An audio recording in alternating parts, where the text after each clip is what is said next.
Mesdames et messieurs de la presse, bonsoir. Merci de répondre à ces rendez-vous du week-end. Vous vous souviendrez que lundi dernier, au cours de notre briefing hebdomadaire, nous vous annoncions un briefing de restitution de la participation de la République démocratique du Congo au sommet de l'Eastern African Community.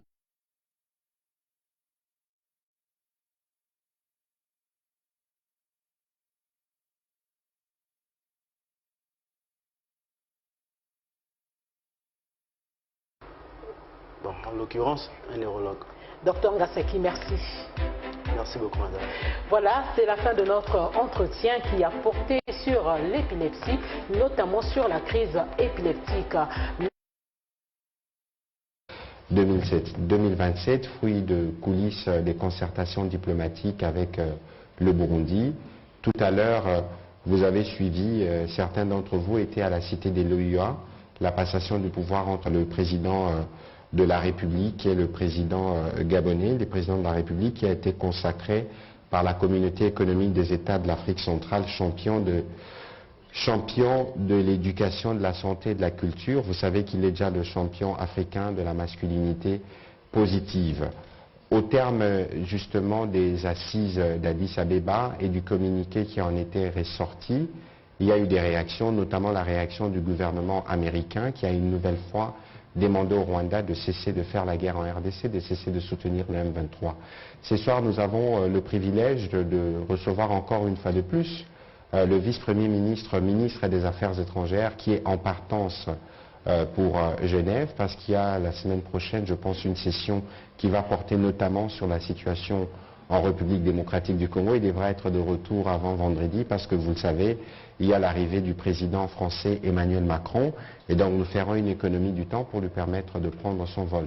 Monsieur le vice-premier ministre, nous voulons vous remercier une nouvelle fois de votre disponibilité pour restituer cette fois-ci de manière plus détaillée et un peu pédagogique les travaux auxquels nous avons pris part. Vous avez été aux côtés du président de la République, commandant du front diplomatique, vous êtes son principal général dans les coulisses, qui ont permis notamment, pour la première fois, en tout cas pour beaucoup, de voir que l'Union africaine s'est prononcée de manière claire sur la situation à l'est de la RDC, cette réunion du Conseil de paix et de sécurité, et finalement, un Congolais, vous l'avez vous-même dit, après Kamanda à la tête d'une institution régionale. Et donc ce soir, dans vos mots introductifs, nous souhaitons que vous puissiez nous brosser les événements tels qu'ils se sont déroulés, mais aussi nous dire le fait nouveau après la réunion de la communauté d'Afrique de l'Est, parce que c'est cela qui sera déterminant pour le retour de la paix à l'Est de la République démocratique du Congo.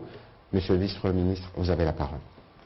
Bien, je voudrais tout d'abord remercier la RTNC pour cette énième invitation qu'elle a bien voulu adresser à ma modeste personne. Remercier aussi nos compatriotes qui nous suivent chaque fois que nous avons, nous-mêmes et d'autres responsables gouvernementaux, à rendre compte de la manière dont nous gérons la crise. C'est une preuve évidente que les Congolais sont intéressés à ce qui se passe dans leur pays et sont engagés dans ce combat patriotique que nous menons tous sous la haute autorité du président de la République, Félix-Antoine Tshisekedi. En fait, effectivement, comme vous avez dit, c'est une première qu'une série de rencontres de haut niveau, je dis de haut niveau, c'est parce que c'est au niveau des chefs d'État qu'une série de rencontres de haut niveau s'organise à Addis Abeba, dans la foulée, si vous voulez, ou dans le cadre du rendez-vous de conseil exécutif. Le conseil exécutif de l'Union africaine, en fait, c'est l'organe qui réunit tous les ministres des Affaires étrangères des pays membres de l'Union africaine. Et puis il y a eu aussi la conférence annuelle, je crois qu'il y en a 2 par an, des chefs d'État et de gouvernement de l'Union africaine. Et nous avons eu du 17 au 19, 3 jours durant, à débattre de la situation de l'insécurité, c'est selon ou de sécurité, à l'est de la République démocratique du Congo. Des débats très importants, des débats houleux, et c'est la première fois que ça se fait de cette manière-ci. D'ailleurs, au Conseil paix et sécurité, le Conseil de paix et de sécurité de l'Union africaine, c'est toute proportion gardée comme le Conseil de sécurité des Nations Unies. C'est l'organe qui décide des questions relatives à la paix et à la sécurité en Afrique. Nous avons commencé le 17 dans l'avant-midi la réunion de, j'allais dire, le mini-sommet, un peu comme sur le modèle de Luanda, le 23 novembre dernier à Luanda, le mini-sommet qui réunit les chefs d'État de la communauté d'Afrique de l'Est avec le président Lourenço. Cela, évidemment, consacre la jonction entre le processus de Nairobi et le processus de Luanda. C'est là qu'on harmonise et qu'on sort, comme on a commencé à Luanda, une vision commune, un plan d'action commun pour solutionner, autant que faire se peut le plus rapidement possible, la crise en RDC. Et puis par la suite, le même jour, le 17, dans l'après-midi, c'était le Conseil paix et sécurité présidé par le président Ramaphosa d'Afrique du Sud. Le principe est que chaque mois, un pays membre du Conseil paix et sécurité, c'est pas tout le monde, aussi là aussi on fait la rotation, préside le Conseil et le président Ramaphosa. Certainement que dans la suite de la mission que le président de la République a effectuée en Afrique du Sud, à Cape Town, il n'y a pas longtemps, dans le cadre du forum IDABA, il a eu des entretiens en tête-à-tête avec le président Ramaphosa et on comprend bien que les choses ont avancé de ce côté-là. Le président Ramaphosa a décidé d'inaugurer, de marquer le démarrage de son mandat d'un mois à la tête du CPS par cette réunion autour de la crise en RDC. Et à cette réunion, le secrétaire général des Nations Unies, M. Guterres, a participé aussi. Donc vous voyez, comme je vous disais, c'est une réunion de haut niveau. Évidemment, par la suite, les résultats ont été amenés à la conférence des chefs d'État qui les a avalisés. Qu'est-ce qui est, à notre avis, parce que bon, chacun peut avoir sa perception des choses, qu'est-ce qui est d'important finalement? Premièrement, c'est l'unanimité autour du fait que la feuille de route arrêtée par le mini-sommet de Luanda du 23 novembre n'a pas été appliquée. Et tout le monde a reconnu que c'est le M23 qui n'a pas voulu appliquer cette feuille de route. Évidemment, une large majorité aussi, pour dire vrai, moi j'ai pas l'habitude de vous raconter des histoires, était aussi d'accord que cela est dû essentiellement aussi au soutien du Rwanda. Ça c'est la première chose. La deuxième, c'est qu'on a examiné les nouveaux plans de désengagement de la fin des hostilités élaborés par les chefs d'état-major des pays membres de la East African Community, la communauté d'Afrique de l'Est, et le commandant de la force régionale. Il vous souviendra qu'une semaine et demie, si je m'abuse, avant, il y a eu le mini-sommet de Bujumbura, où tout le monde a fait le même constat et qu'il fallait actualiser parce qu'on n'est pas revenu sur les fonds, sur le principe, mais c'est les dates, l'échéancier qui a été retravaillé. Et sur ce point-là, les chefs d'État ont avalisé le nouveau plan qui a été élaboré par les chefs d'État-major. Je vais essayer de vous donner la grande ligne. Donc, à partir des principales considérations de cette réunion, la réunion a décidé que le retrait du 1-23 soit échelonné sur une période de 30 jours, le jour J étant fixé au 28 février 2023. En conséquence, les nouveaux délais de retrait qui doivent être respectés par les 1-23 ont été élaborés comme suit. À la première phase, qui commence le 28 février, en fait c'est le mardi de la semaine prochaine, les 1-23 se retirent de Kibumba, Karega, Kiroliwe, et Kichanga. Phase 2, du 13 au 20 mars, les M23 se retirent de Rumangabo,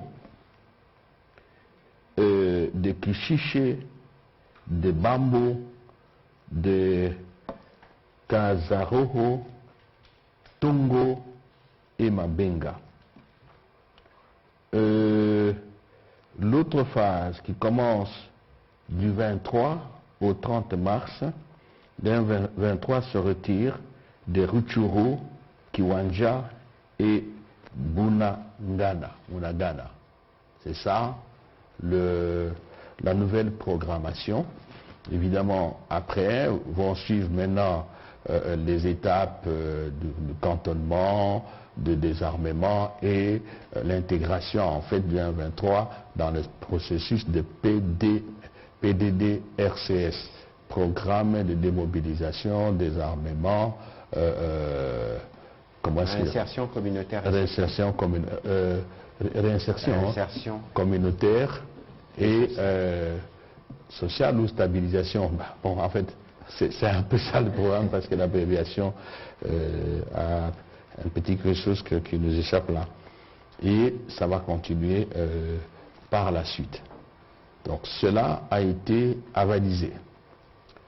Un élément qui nous paraît maintenant essentiel, c'est celui-ci. Les chefs d'État ont chargé, et je peux vous lire, pour ne pas me tromper, le communiqué, le point 7, les chefs d'État et de gouvernement ont mandaté la République d'Angola, en collaboration avec son Excellence Uhuru Muigai Kenyatta, facilitateur désigné par la Communauté d'Afrique de l'Est, à contacter le commandement du M23 afin de transmettre les décisions du mini-sommet de Addis Abeba. Qu'est-ce à dire? Vous remarquez que chaque fois qu'il y a des réunions des chefs d'État, avec des prises de position, avec des feuilles de route, dans les heures qui suivent, sous l'instigation du Rwanda, le M23 vous fait des déclarations en disant « moi, j'ai rien à faire avec ça, ça ne me concerne pas ». Et cette fois-ci, on a dit à Malé Malé et demi, devant le président Kagame, avec lui, on a décidé que l'Angola, c'est-à-dire en fait le président Lorenzo, en collaboration avec le président honoré du Kenya, le président Uhuru, doit prendre toutes les dispositions pour notifier les décisions, en l'espèce, ce plan de paix, officiellement à M23 avec sommation d'agir et dire à M23 que si ce n'est pas exécuté, les leaders de M23 n'auront qu'à s'apprendre eux-mêmes. On va passer à la phase la plus musclée. Voilà une décision qui est essentielle. L'Angola, ce n'est pas n'importe quel pays. Le président Lorenzo, conséquemment, s'apaise dans la balance. Et comme qui dirait, on prend l'opinion à témoin pour dire qu'on est allé jusqu'au bout. Donc ça, c'est une décision qui a été prise.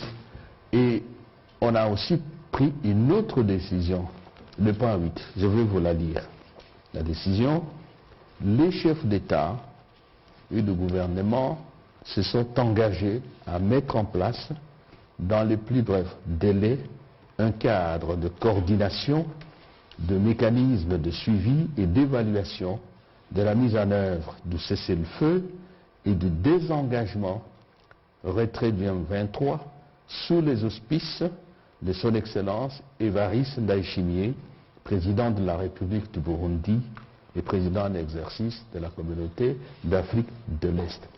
C'est dans le même esprit faire tout pour que les décisions qui sont prises, les recommandations qui sont faites, ne continuent plus à être placées dans les tiroirs pour moisir. Donc, ici, en fait, le président Ndayishimiye veille à ce que tous les mécanismes que nous avons mis en place, notamment les mécanismes ad hoc de suivi, fonctionnent.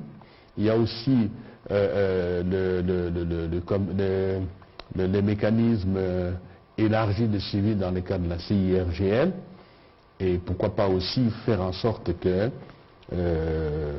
le premier mécanisme piloté par le président Lourenço soit aussi en marche, et que tous ces mécanismes-là fonctionnent harmonieusement sans se gêner.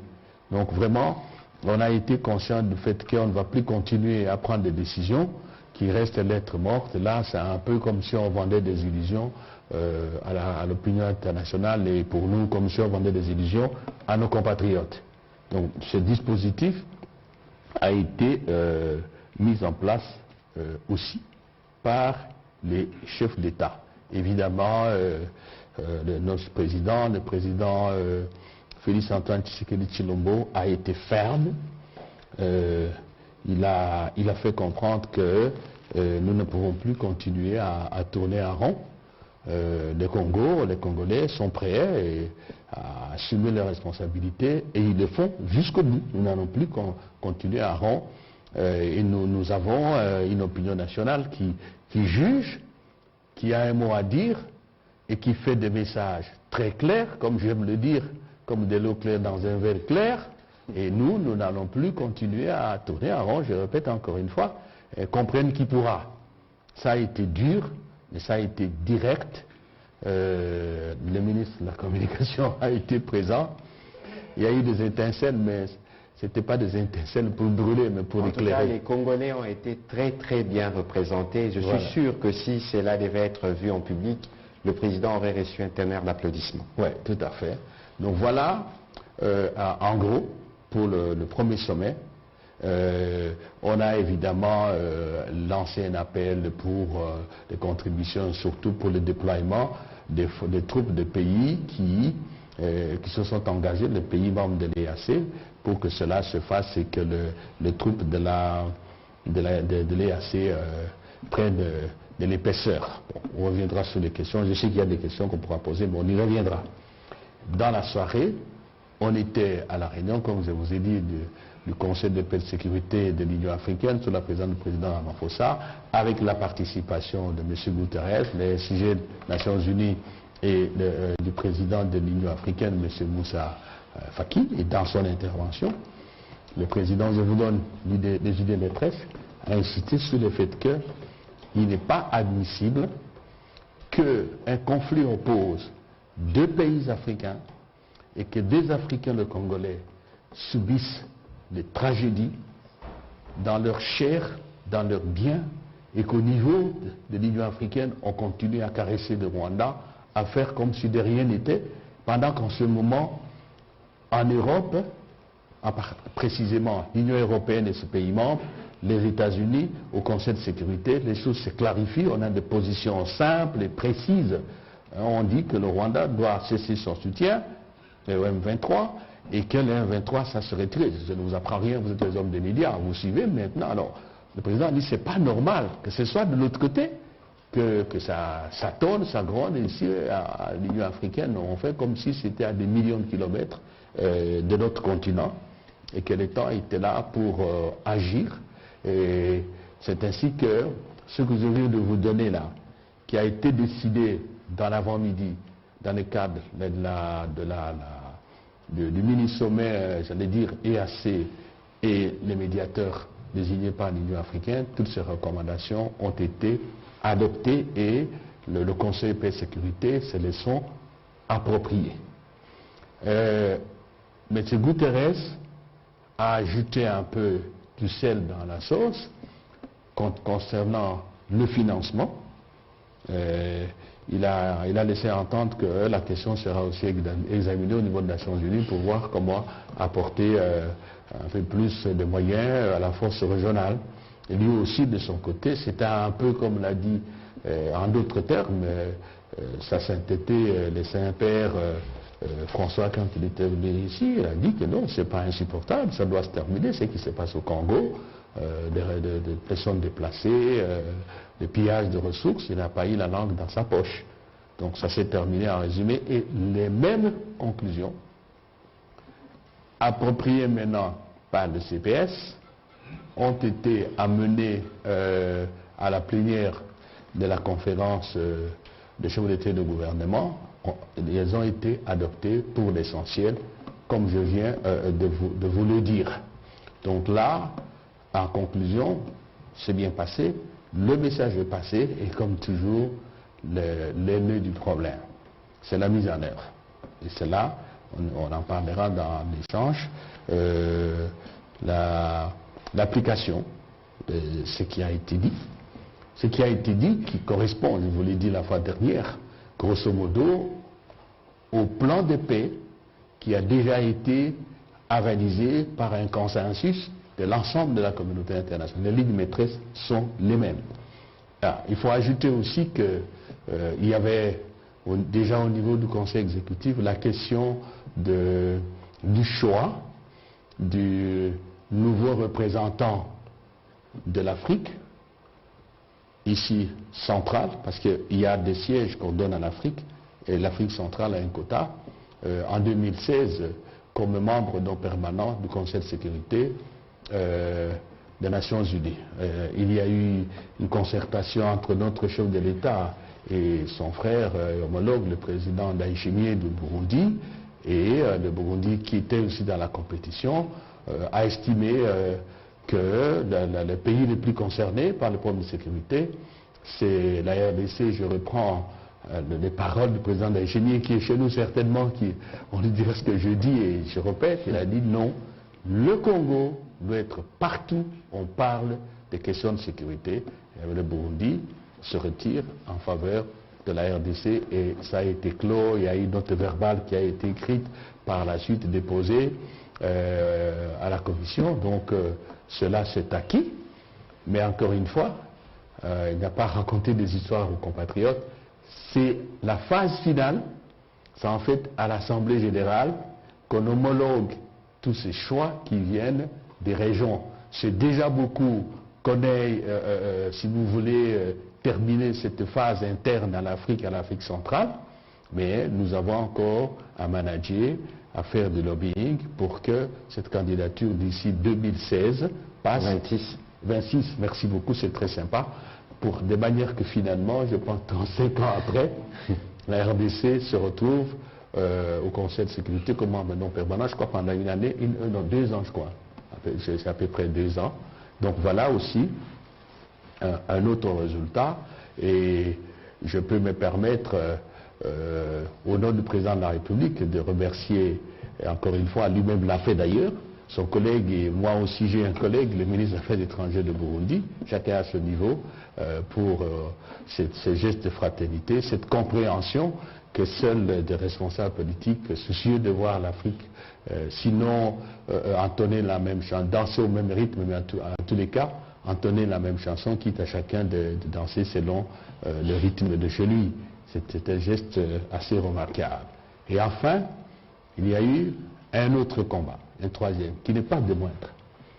Il fallait désigner le directeur général du CDC. CDC, en fait, c'est l'organe de l'Union africaine qui gère, si vous voulez, les maladies, les pandémies, pour parler en termes que tout le monde comprend. C'est en fait les centres de prévention et de gestion des maladies pour l'Afrique, hein, pour utiliser, parce que le CDC c'est en anglais, c'est pas peu, pour quelle raison? D'abord, au niveau national. Depuis que Maître Kamanda a quitté le poste de secrétaire général adjoint de l'Union africaine, ça va faire maintenant plus 40 ans à peu près, il n'y a jamais eu un Congolais qui est arrivé à ce niveau-là. 2, au niveau de l'Afrique centrale, en dehors du président de la commission Moussa Faki, le Tchad, Afrique centrale, actuellement à l'Union africaine, à moins que je me trompe, c'est possible, mais il n'y a pas quelqu'un d'Afrique centrale qui dirige un organe d'une si haute importance en permanence, directeur général de telle ou telle structure. Notre compatriote, le docteur Jean Kasséa, c'est lui qui est là aussi pour le compte de l'Afrique centrale. Et c'est très important. Coup de chapeau aussi à lui-même, il a un CV tout à fait alléchant. Moi, je l'ai remarqué parce que ça fait plus de 5 mois que je suis en campagne avec lui. Mon collègue, le ministre Bungani, qui est de son domaine aussi, s'est mis dans la danse. Lui aussi, quelque part aussi. Depuis Washington, d'ailleurs. Oui, oui. Donc, ça fait pratiquement 6 mois que nous sommes. Mais on était toujours fiers de voir que quand on le présentait parfois à un chef d'État, il le connaissait déjà.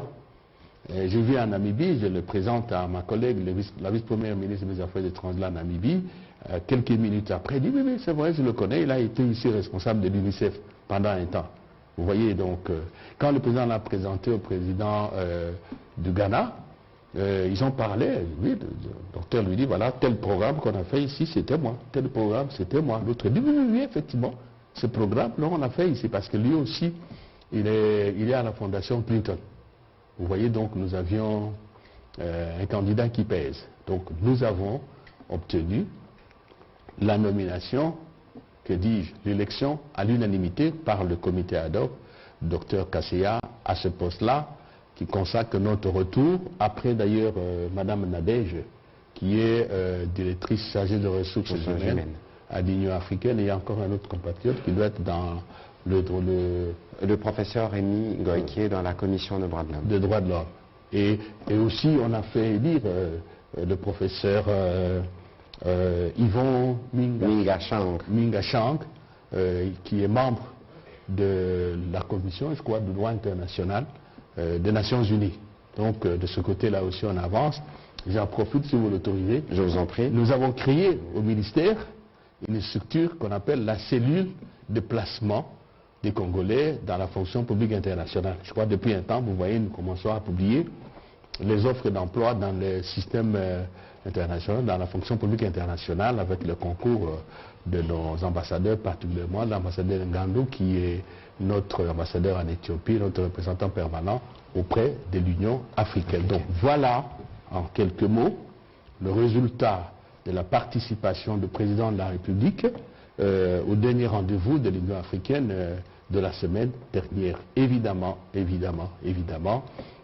il faut toujours rester prudent, pas de triomphalisme débordant, pas d'optimisme béat, toujours engagé avec le président, avec nos militaires, avec vous tous, en particulier aussi parce que nous sommes là, les médias, qui font un combat. Je crois, le collègue a dit que nous avions le terrain militaire, le terrain diplomatique et le terrain des médias. Je suis à votre disposition avec vos collègues. Voilà. Merci beaucoup, Monsieur le Vice-Premier ministre, pour vos mots introductifs.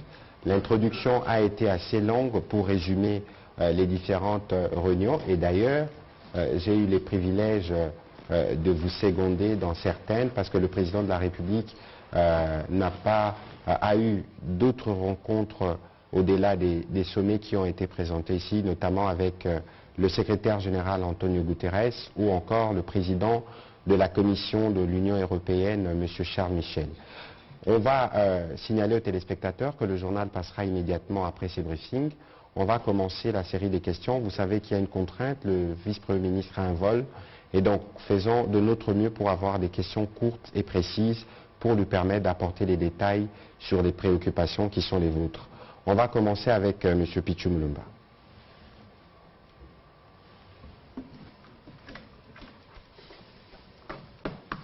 Merci, Monsieur le ministre, pour la parole. Excusez-moi, Excellence, Monsieur le Vice-Premier ministre, j'ai noté avec satisfaction les résultats diplomatiques de ce que vous venez d'évoquer. Mais permettez-moi, actualité oblige, de sortir du coup de ces carcans pour vous poser deux questions en dehors du sujet de ces briefings. La première, c'est que la Tunisie vit les conséquences des propos virulents à l'encontre des migrants subsahariens. Est-ce que les Congolais sont-ils visés? Si oui, quelles sont les dispositions prises par la RDC pour assurer leur protection? Et la deuxième petite question, c'est que on parle de l'arrivée du président français ici à Kinshasa. L'évidence, c'est que la RDC attendait un peu plus de la France, plus d'actes, plus de gestes pour la fin de la guerre dans l'Est. Aujourd'hui, qu'est-ce que les Congolais doivent attendre de la présence du chef de l'État français à Kinshasa? Bien. On y va. La Tunisie. J'ai été informé par certains compatriotes, en dehors des médias sociaux qui m'ont appelé personnellement. Hier, vous l'avez vu à la télévision, j'ai reçu l'ambassadeur de la Tunisie pour que nous ayons de la clarification là-dessus. Vous avez suivi son interview. Primo, il a dit que les Congolais n'étaient pas concernés. Il a dit que 99% de Congolais qui sont en Tunisie sont dans la situation régulière. Mais je ne suis pas limité à ça. J'ai écrit à notre mission diplomatique, et j'ai rectifié, il y en a qui ont écrit depuis plus d'une année qu'il n'y a pas d'ambassadeur, c'est faux. La dame qui était ambassadeur là-bas venait d'être nommée pour l'Espagne il y a quelques mois, et ceux qui connaissent la matière savent que pour nommer un ambassadeur, il y a toute une procédure, demande d'agrément, et on nous répond. Certains pays prennent beaucoup de temps, mais j'ai parlé avec l'ambassadeur aussi de cette question pour qu'on nous réponde rapidement. Mais il y a une mission diplomatique avec des diplomates qui remplissent toutes les fonctions qu'il faut. J'ai donné l'instruction pour qu'on nous fasse un rapport précis, même détaillé, qui nous permette d'avoir une saisine complète de la question. J'ai demandé aussi que l'ambassadeur, avec les autorités tunisiennes, travaille pour assurer la sécurité optimale à nos compatriotes. Et enfin, je lui ai demandé, je l'ai instruit d'organiser des rencontres avec nos compatriotes pour rehausser leur morale et pour leur dire aussi, parce que nous aussi nous exigeons ça, que quand on est dans un pays, il est de règle qu'on obéisse aux lois de ce pays-là, on se soumette à toute réglementation généralement quelconque de séjour et que sais-je encore de ce pays-là. Parce que l'ambassadeur m'a dit, et j'ai essayé de suivre aussi le président Caïd dans ce qu'il a dit, il ne faut pas commencer à raconter des histoires, il faut aussi garder sa tête froide, voir la réalité en face pour mieux se préparer, pour mieux trouver de solutions. En fait, il y a un problème, et là je comprends. Et je pense que même le président de la République comprend, tout le monde comprend et doit comprendre comme lui aussi. La Tunisie est de plus en plus confrontée à un problème de gestion de flux des gens qui passent par son territoire pour arriver en Europe. L'immigration clandestine, vous connaissez tout, Lampedusa et que sais-je encore. Et les explications qui m'ont été données par l'ambassadeur, chiffre à l'appui, cas à l'appui, c'est que, je ne dis pas que ce sont des Congolais, c'est que on a versé un peu dans la criminalité. Donc c'est normal que la Tunisie prenne des mesures de protection de ses citoyens, et même au-delà de ses citoyens, de tous ceux qui habitent le territoire national, en mettant en contribution, en faisant bouger les instruments de gestion sécuritaire classiques. Et c'est dans ce sens-là que le message a été adressé. Évidemment, bon, c'est un chef d'État qui l'a dit, moi, je suis ministre des Affaires étrangères, je n'ai pas de leçon à donner. Le président lui-même est revenu à ses paroles pour recadrer, repréciser les choses. Donc, nous souhaitons ardemment que, tout en admettant la légitimité et la rationalité de la demande des autorités tunisiennes, mais qu'il y ait de la mesure, qu'il y ait un souci de fraternité, parce que nous sommes tous membres de l'Union africaine, nous appartenons à un continent, comme lui-même a dit que la Tunisie dans le temps c'est Afrikia, et même celui qui était avant lui nous a parlé de cela quand il a parlé, vous vous rappellerez? Monsef Marzouki. Marzouki l'a dit aussi. Donc voilà un peu comment. Donc d'un mot, nous sommes au courant, nous suivons la situation, nous attendons le rapport de l'ambassadeur pour connaître des Congolais, s'il y en a, précis, qui ont été agressés, qui ont fait l'objet de traitements inhumains, dégradants ou de traitements contraires à leur honneur, à la dignité. Nous allons utiliser des instruments diplomatiques, et je dis aux compatriotes sur les Sud que nous suivons. Le chef de l'État aussi suit, le Premier ministre aussi, parce que c'est une question gouvernementale. Nous assumerons nos responsabilités. Maintenant, l'arrivée du président Macron, nous allons entendre ce qu'il va nous dire. Je sais qu'il y a à nous dire également, ça c'est très clair. D'un mot, nous pensons qu'il est essentiel que la France soit conforme à ces valeurs, les valeurs de la République qui ont fondé la Révolution française. C'est national, mais projeté sur l'échelle internationale, liberté, égalité signifie démocratie, état de droit. Et dans le concept d'état de droit, projeté au niveau international, il y a des règles, et notamment le respect de la souveraineté, de l'intégrité territoriale, l'indépendance, les droits de peuple, et j'en passe. Ça, c'est aussi les composantes de l'état de droit au niveau international. Donc, la France doit aussi veiller à ce que cela soit respecté non seulement par des déclarations de bonne foi, mais par des actes. Valeur de la République française, la fraternité. Au niveau international, j'appelle carrément la solidarité. La solidarité signifie que lorsque, à travers le monde, il y a un peuple qui est soumis à, si vous voulez, à des contraintes de se déplacer parce qu'il y a un pays, en l'espèce le Rwanda, qui lui a porté la guerre, que la France aussi pose des gestes de solidarité, notamment en disant à ceux qui amènent la guerre chez nous, pour nous piller, de ne pas le faire. Donc ça doit être clair. Et enfin, ce que nous demandons à la France, c'est d'assumer son statut d'acteur, un des acteurs principaux de la vie internationale. La France est un pays membre permanent du Conseil de sécurité, c'est-à-dire un des pays qui ont la responsabilité de la paix et de la sécurité dans le monde. Et c'est pour cela qu'on a créé à San Francisco les Nations Unies et avant les Nations Unies la Société des Nations.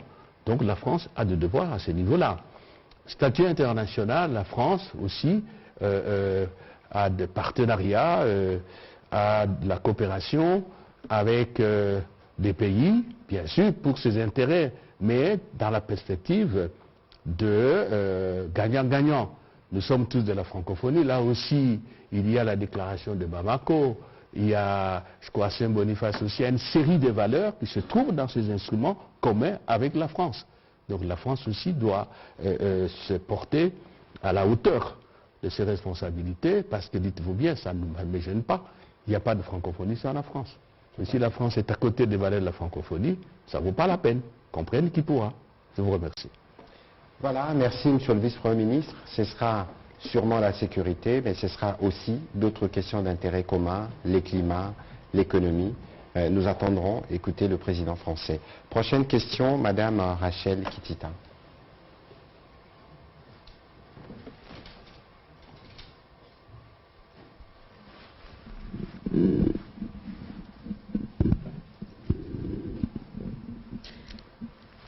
Merci beaucoup, Monsieur le ministre, pour la parole. Je commence par le sommet, le 22e sommet de la CEAC qui s'est clôturé aujourd'hui. Je sors du cadre du sommet de l'Union africaine. Parmi les recommandations, il y a une recommandation qui encourage, la communauté encourage la RDC et le Rwanda à résoudre les différends par la voie de la paix. Qu'est-ce qu'on peut comprendre par là?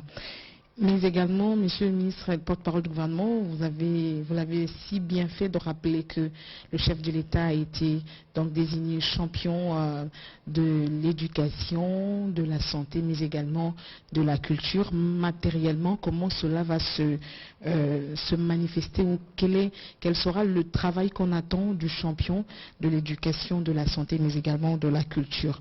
Une question d'actualité en rapport avec le processus électoral en cours. On a l'impression que finalement, tout porte à croire que certaines personnes veulent boycotter, on va dire, le processus électoral, jeter le discrédit par rapport à ce qu'on voit sur des quelques faits égarés, par exemple, lors des opérations d'enrôlement, notamment le monnayage. Quel est aujourd'hui, Monsieur le porte-parole du gouvernement, la proportion de ces incidents par rapport aux efforts faits par la CENI et le gouvernement pour offrir des élections crédibles? Est-ce qu'on peut craindre pour la fiabilité de tout le processus? Je vais terminer par la toute petite question sur ce qui s'est passé à Lubumbashi. Est-ce que vous en savez un peu plus sur la situation des hommes en uniforme qui ont fait irruption à l'archevêché de Lubumbashi selon le communiqué signé par les évêques membres du diocèse de Lubumbashi? Alors, sur la dernière question, évidemment que je veux me référer à mon collègue de l'Intérieur pour avoir de plus amples détails. J'ai effectivement vu un communiqué qui circule, mais j'ai vu aussi un reporter dire qu'il y avait des exercices qui s'est faisé au niveau de la garde républicaine. Mais toutes ces choses devraient être éclaircies parce que je ne vois pas l'intérêt, c'est quel scénario qu'on peut envisager d'aller enlever un prêtre dans une église. Je ne suis pas sûr que tout ce qu'on a lu à propos est forcément vrai. On attendra d'avoir les détails et nous reviendrons pour éviter toute forme de spéculation. Permettez-moi, Monsieur le Vice-Premier ministre, comme j'ai la parole, de répondre rapidement à la question sur le processus électoral. Le processus électoral nous appartient à nous tous. C'est pour ça que dès le départ, dans la constitution du bureau de la commission électorale indépendante, toutes les représentations sociales sont représentées. Lorsqu'il y a des cas comme par exemple le monnayage, je suis désolé, mais c'est aussi notre responsabilité à nous comme citoyens. Vous avez été recrutés par la commission électorale pour faire ce travail-là et vous vous faites corrompre. Est-ce que c'est le bureau de la CENI? De toute évidence, on va demander au président de la CENI, si c'est possible, de venir ici, qu'on discute dans les détails des questions liées au déroulement du processus. Mais je crois que c'est aussi une question des responsabilités personnelles. Nous parlons de la lutte contre la corruption et que des faits, lorsque des faits de ce type se déroulent sur le terrain, c'est la responsabilité de ceux qui sont là. Mais évidemment, on posera aussi la question à la CENI qui a recruté les Congolais. C'est dommage parce que parfois, lorsque nous-mêmes nous allons nous enrôler, il y a des files, on ne veut pas attendre, on est pressé, et parce qu'on a une position et parce qu'on veut faire ceci, on essaye d'intimider, on essaye d'utiliser de voies de fait qui font qu'aujourd'hui, ces incidents qui peuvent arriver dans un processus qui attend de recevoir 50 millions de personnes sont utilisés par certains, nous voyons venir, pour jeter des discrédits sur un processus que nous construisons laborieusement. Malgré les opérations militaires à l'Est qui coûtent ce qui coûte, le ministre des Finances vous l'a dit lundi ici, mais nous avons financé à plus de 500 millions de dollars ces processus et aujourd'hui nous devons tous observer et reconnaître qu'il y a eu plus d'avancées qu'il y a des problèmes. Mais j'ai apprécié moi-même, j'ai vu qu'il y a à 2 reprises, la CENI pour le cas de Massimani, je pense, et pour le cas de Chikapa, ils se sont exprimés sur le sujet. J'ai appris, je ne sais pas si cela a eu lieu, que la rapporteure de la CENI devait faire une conférence de presse aujourd'hui pour donner des réponses à ces propos. Ici, le gouvernement ne va pas aller dans les détails du travail que fait la CENI. Ici, j'en appelle à la responsabilité de tous. La responsabilité de tous implique que même l'agent qui est commis en l'enrôlement doit savoir que c'est une responsabilité citoyenne qu'il a vis-à-vis de la nation et qui ne devrait pas, pour 500 francs, 1000 francs, je ne suis pas sûr que cette corruption-là, ou quand on dit monnayage, je ne suis pas sûr que c'est 500 $, je ne suis pas sûr que c'est grand-chose. Alors pourquoi avoir des comportements qui risquent d'entacher tous les processus simplement par votre gloutonnerie ou par votre égoïsme? Ici, c'est vraiment une invitation qui est faite à ceux-là, mais aussi à ceux qui viennent s'enrôler. S'il y a beaucoup de fils, prenez votre patience, votre tour arrivera. De toute évidence, la CENI s'organise pour s'assurer, accorder des jours supplémentaires pour des cas des problèmes qui sont relevés. Ici, il faut considérer que le processus électoral n'appartient pas à M. Kadima et à son équipe, que le processus électoral n'appartient pas au gouvernement Samalou Kondé. Le processus électoral appartient à tous les Congolais où qu'ils se trouvent et que nous avons tous les devoirs de nous approprier. Lorsqu'il y a des cas de dérapage, on les dénonce, on les corrige, mais il est hors de question de jeter des discrédits sur un processus qui nous coûte ce qui nous coûte, des fonds qui auraient pu être mis des côtés pour le développement, pour la sécurité. Ici, il faut que cela soit bien clair et les responsables politiques sont aussi invités à coopérer ou à collaborer lorsque vous avez des cas, plutôt que de vouloir faire de communiqués, jeter de l'huile sur le feu, contacter la CENI, parler avec la CENI, envoyer des témoins, envoyer des observateurs, comme ça on est sûr que chacun aura fait sa part pour un processus apaisé. Alors sur la question, je ne sais pas si le vice-premier ministre voudra réagir sur le sujet, il pourra, sur la question du président de la République champion de la santé, de l'éducation et de la culture, je pense même que je n'ai pas besoin de dire ce qui se fera. Regardons ce qui s'est fait. On parlait des gratuités en 2019, vous avez vu les résistances qu'il y avait autour de la gratuité. Aujourd'hui, en 2023, le programme de la gratuité est un programme consolidé pour lequel la Banque mondiale a concouru d'ailleurs à près de 800 millions de $. C'est vous dire que du côté de l'éducation, le président de la République en a fait la preuve. Sur la santé, il y a ce programme de couverture santé universelle qui s'est mis en place. Il y a ces programmes de soutien, je pense à la maternité, et d'autres programmes. Je ne voudrais pas les énumérer ici. Mon collègue de la santé plus outillé, mais le président de la République a démontré que sur les questions d'éducation et de santé, nous étions les champions. Sur la culture, c'est à l'actif. N'oubliez pas que la mandature du président de la République à la tête de l'Union africaine était consacrée à la culture. Est-ce qu'il faudrait que je reparle de la culture dans le pays où la rumba a été sacrée sous son mandat patrimoine culturel de l'humanité? Et donc voilà, tous ces acquis, le président de la République le met non seulement à contribution pour le Congolais, mais aussi pour les autres institutions. Voilà ce que je pouvais dire pour répondre à votre question. Et le vice-premier ministre pourra se charger de répondre à vos questions sur les aspects diplomatiques. Bien, sur l'éducation, juste une phrase. Il n'y a pas de développement sans éducation.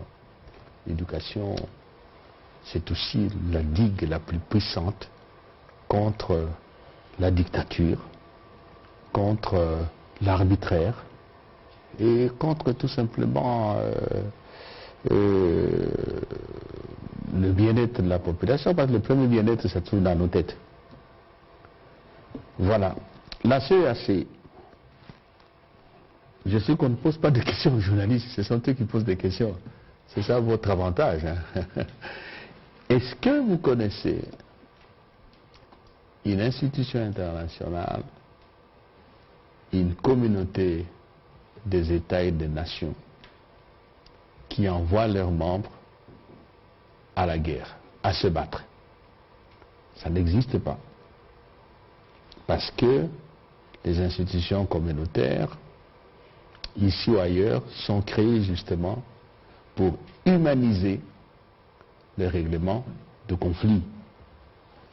J'allais dire, pour les rendre plus civilisés.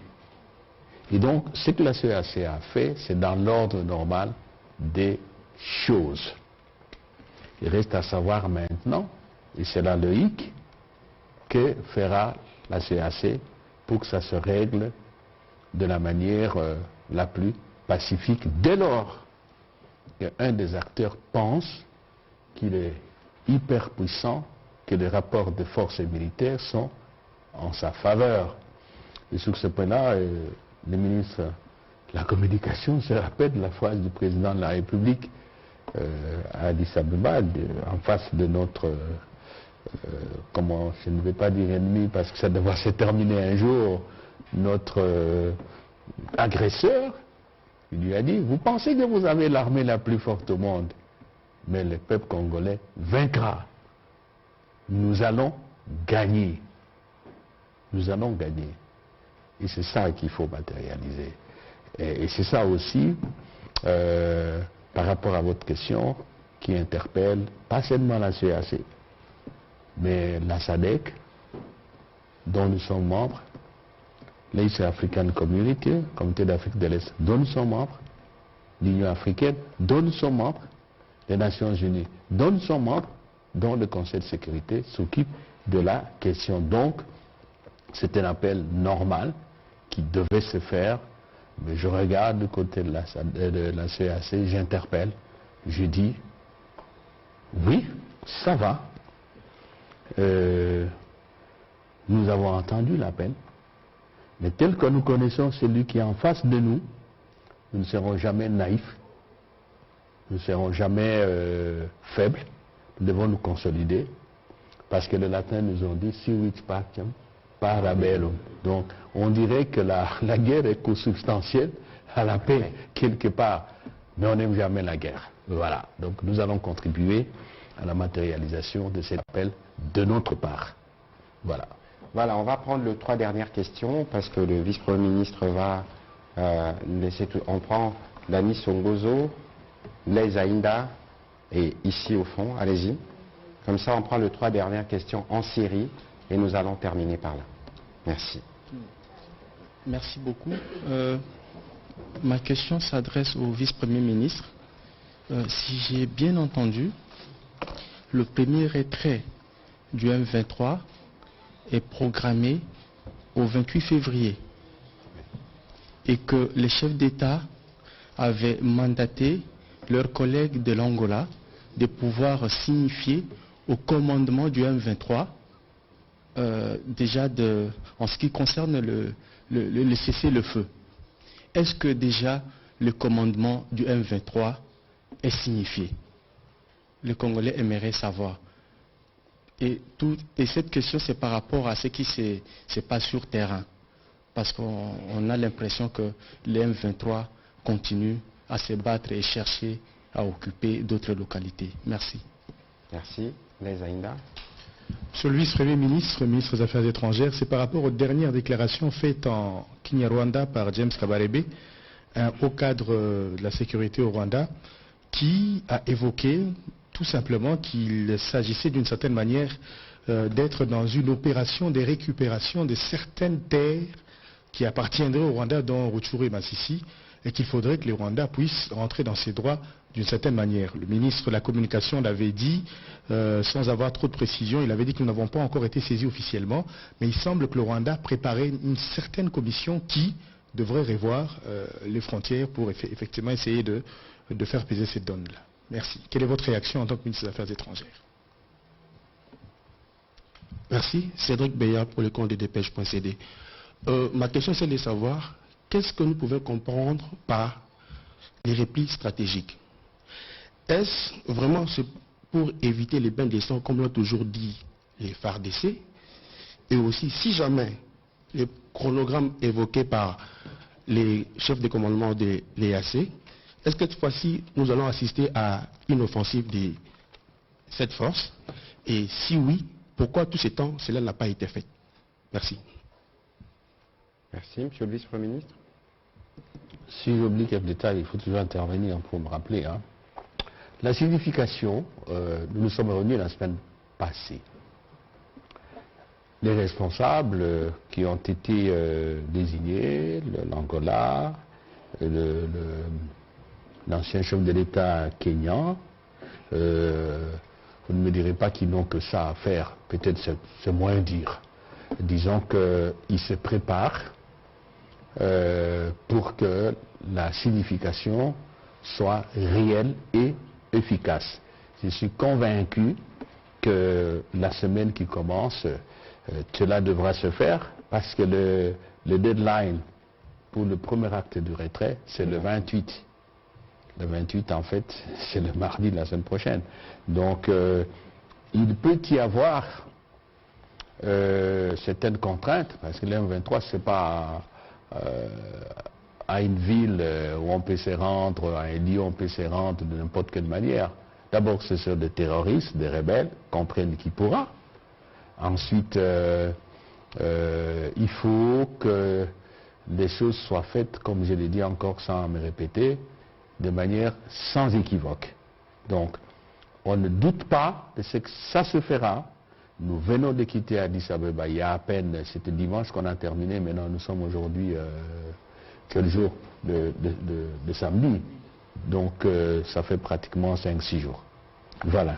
Mais ça se fera par rapport à votre question, quelle est la situation sur le terrain. Il y a, moi je ne suis pas spécialiste, mais c'est ce que j'entends de ceux qui sont habitués à la guerre et de certains de ceux qui discutent avec nous, des théories comme talk and fight, c'est ça hein? Talk and fight. Talk and fight, je ne suis pas fort en anglais. Ça veut dire tout simplement, nous continuons à discuter, mais on pousse pour créer des rapports de force inégalitaires qui vous donnent un peu plus de pouvoir de négociation. Et qu'ils sachent que nous sommes conscients de ça.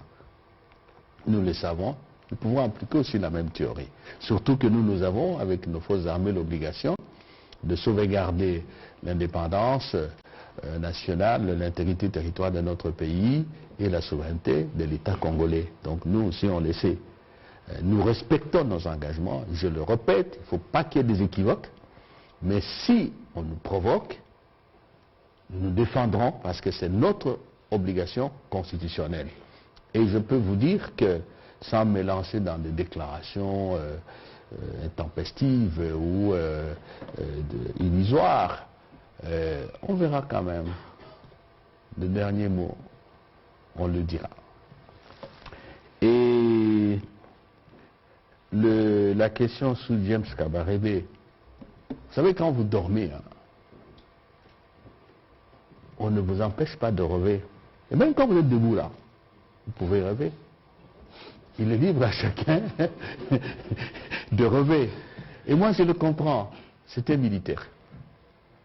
Là où je ne comprends pas beaucoup les choses, c'est lorsque le ministre des Affaires étrangères, mon collègue, passant devant l'Assemblée nationale, dit qu'il crée une commission pour la révision de frontières. Mais nous aussi, on a des revendications. Hélas, on ne peut pas le faire parce qu'il y a la charte d'abord à l'époque de l'Organisation de l'Unité africaine et aujourd'hui l'acte constitutif de l'Union africaine. L'intangibilité, vous le savez, non? Des frontières héritées de la colonisation. Et il y a aussi, même au niveau international, le même principe, lorsqu'on parle du respect de l'intégrité territoriale des États, c'est ça que ça signifie. Et dans tous les cas, nous, on n'a pas peur, hein? On n'a pas peur d'y aller. Nous avons des choses à dire. Demandez au chef des Bachis, des Mwami, demandez à nos amis Bachid et à nos compatriotes, ils vont vous raconter des histoires et tout le monde a à dire. Hein? Donc ça ne nous fait pas peur, mais je dis que nous sommes respectueux des règles du jeu au niveau international, libres à chacun de rêver. Mais ce qui est important aussi, c'est que à travers de telles proclamations, on voit bien que l'affaire d'FDLR, l'affaire du discours xénophobe, c'est pas ça la raison. Voilà, on est passé à l'aveu. Voilà aussi, il ne faut pas prendre ça à la légère. Et la vraie raison, c'est ça, et la vraie raison, c'est ce que le chef de l'État a dit devant le corps diplomatique. Faire du Congo un espace de marché libre, un marché libre où il n'y a même pas de caissier, parce que quand vous entrez dans une grande surface, s'il n'y a pas de caissier, vous prenez, vous partez. Mais ça ne sera pas le cas chez nous, et Félix Antoine Tshisekedi Tshilombo est ferme là-dessus. Alors, repli stratégique, je ne sais pas si le ministre de la Communication a une idée, mais le repli stratégique, en fait, ça me rappelle les jeux de dames. Je ne suis pas spécialiste en jeux de dames. Vous savez comment on fait aux jeux de dames, hein? Je vois, j'observe. On pousse, et puis à un moment donné, on prend, et puis... C'est ça. Alors, la dernière question, c'était quoi? Je crois que c'était ça. Hein? C'était celle-là, oui. C'était celle-là, donc voilà. Ainsi, il faut que je complète le vice-premier. Ah, d'abord, je ne sais pas ce que l'allusion que Blaise Aïnda fait tout à l'heure sur les propos de James Kabarebe. Je crois qu'ils doivent reposer des questions à la Belgique. Parce que si nous devons revisiter l'histoire, il faut qu'on écoute le prof Isidore Ndaiwel. Il faut surtout qu'on lise le prof Chibangu Kalala, qui a fait un ouvrage extraordinaire d'à peu près 900 pages, qui parle de l'historique de nos frontières. Je pense que, comme le VPM l'a dit, le masque commence à tomber. Et que véritablement, et le président de la République l'a démontré de manière très claire, monsieur le VPM, vous vous souvenez comment le président de la République a notamment tranché sur la question des réfugiés que ressassait le président rwandais. Donc aujourd'hui, il n'y a pas de prétexte qui justifie l'agression rwandaise en République démocratique du Congo, si ce n'est ces velléités expansionnistes qui commencent à dévoiler. De toute évidence, le président de la République l'a dit et redit, vous comme nous, pour chaque centimètre carré de notre territoire, nous assurerons la défense. Nous sommes sur les terrains diplomatiques où vous avez vu de manière claire comment les mots ont été dits, les processus mis en œuvre, on verra ce que ça va donner. Dans tous les cas, le président de la République a été ferme et clair sur ces sujets devant ses collègues. Si nous devons passer par des mesures radicales le moment venu pour régler les problèmes, nous le ferons pour assurer à nos générations futures qu'ils héritent d'un pays tel que nous l'avons hérité. La volonté ferme du commandant suprême à ces sujets est très claire. C'est ce qui est dit à nos militaires et c'est ce que nous vous partageons aussi aujourd'hui. Et je pense que nos partenaires de la communauté internationale le savent et le rappellent chaque fois qu'ils prennent des initiatives ou de communication dans ce sens. Pour ce qui concerne les terrains militaires, le moment venu, en tout cas avec l'armée, nous communiquerons. Mais ici, il y a tellement de nouvelles qui arrivent et les nouvelles sont parfois changeantes que nous ne préférons pas commencer à communiquer à chaque fois qu'il y a eu ceci, à chaque fois qu'il y a eu cela. Il y a évidemment la stratégie du talk and fight je ne me ferai pas contredire par le VPM à ma droite, mais le président de la République l'a déjà dit, il est hors des questions, je le répète, quoi qu'il en coûte, quoi qu'il en soit, de négocier avec les M23. Il est clair comme de l'eau claire dans un verre clair, pour emprunter l'expression de mon voisin. Et donc, il faut considérer ici que sur le front diplomatique, vous avez vu des résultats, sur le front judiciaire, vous verrez les résultats, parce qu'il faut que ces gens répondent de ces actes, de leurs actes.